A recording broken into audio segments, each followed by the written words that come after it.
Olá, você está no ponto cego. Imagine que a resposta para onde estão todos não esteja a anos-luz de distância, mas a alguns amanhãs daqui. A pergunta de Enrico Fermi atravessa décadas.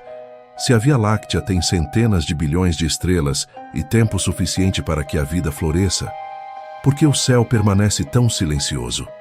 Procuramos sinais, ouvimos frequências, mapeamos exoplanetas como quem acende lanternas numa caverna antiga. E toda vez que abrimos uma nova janela tecnológica, o vazio parece repetir a mesma ironia.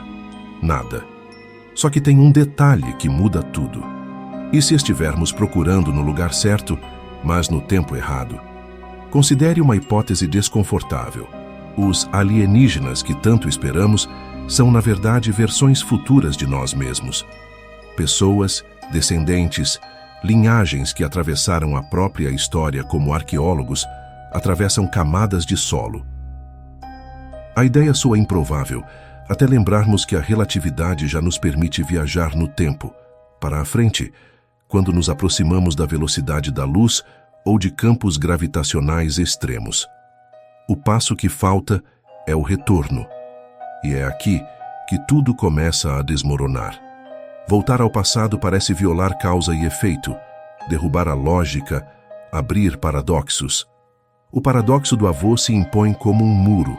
Se alguém volta e altera o que o gerou, o fio do mundo se rompe. Só que tem um problema com essa lógica. Existem interpretações físicas que não quebram o fio, apenas o reencenam. Em uma delas, o universo não permite histórias incoerentes. Eventos se autoajustam para manter a consistência.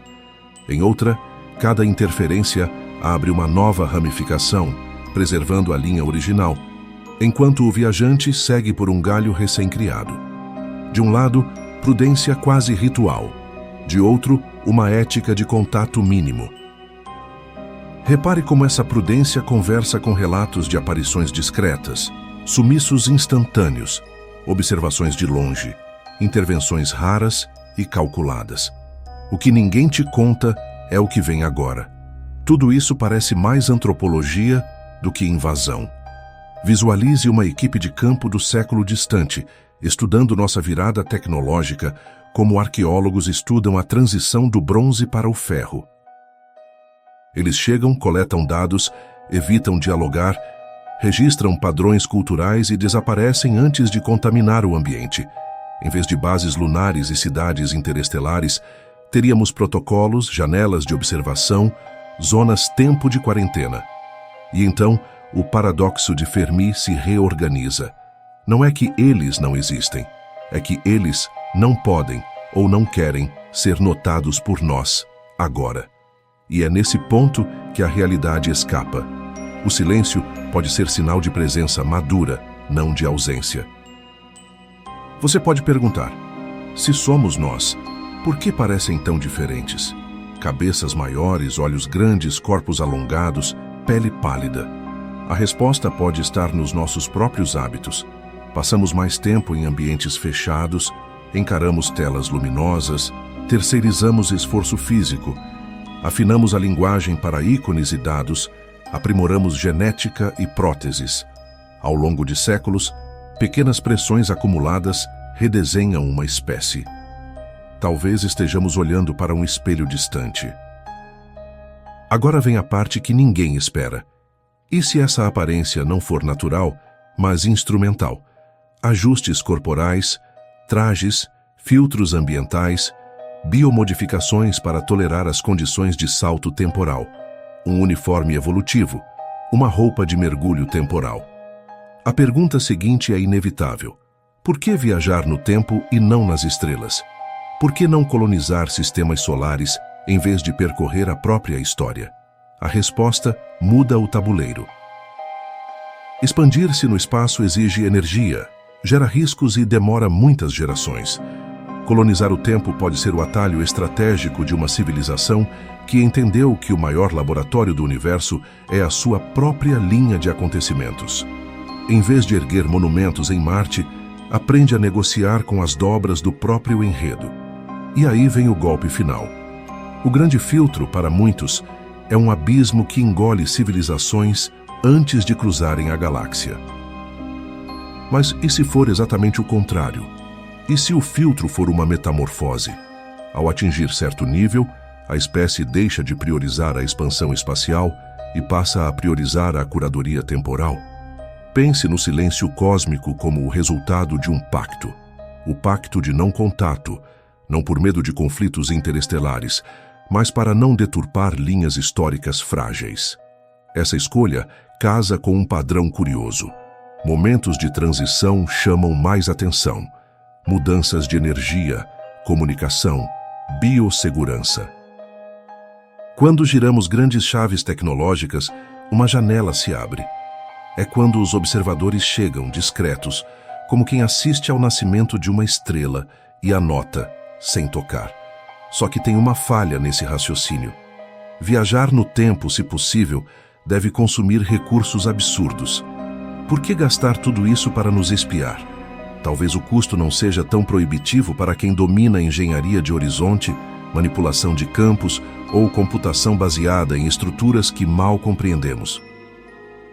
Talvez a viagem não seja de corpos, mas de estados de informação, réplicas precisas projetadas em pontos específicos, como se fossem drones ontológicos.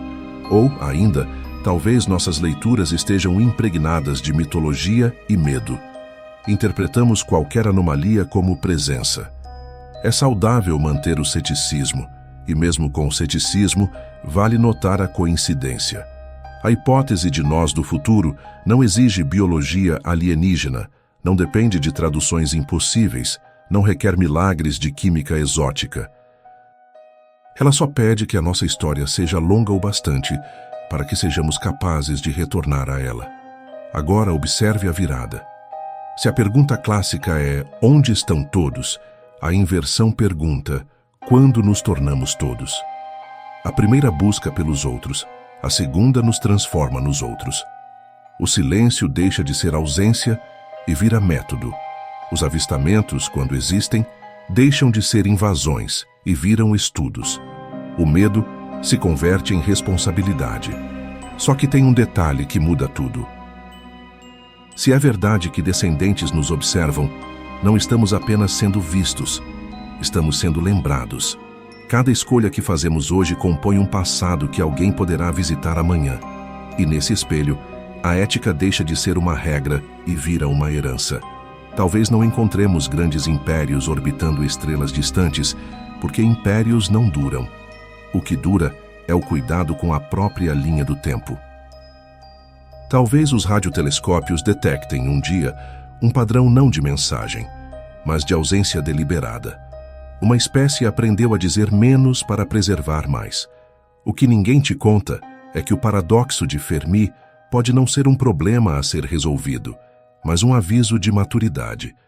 Quando o universo fica silencioso, às vezes é porque alguém está tentando ouvir algo mais sutil, a continuidade. E é nesse ponto que a realidade escapa da nossa mão e volta como pergunta. Se os eles somos nós, então o encontro não é uma visita, é um retorno.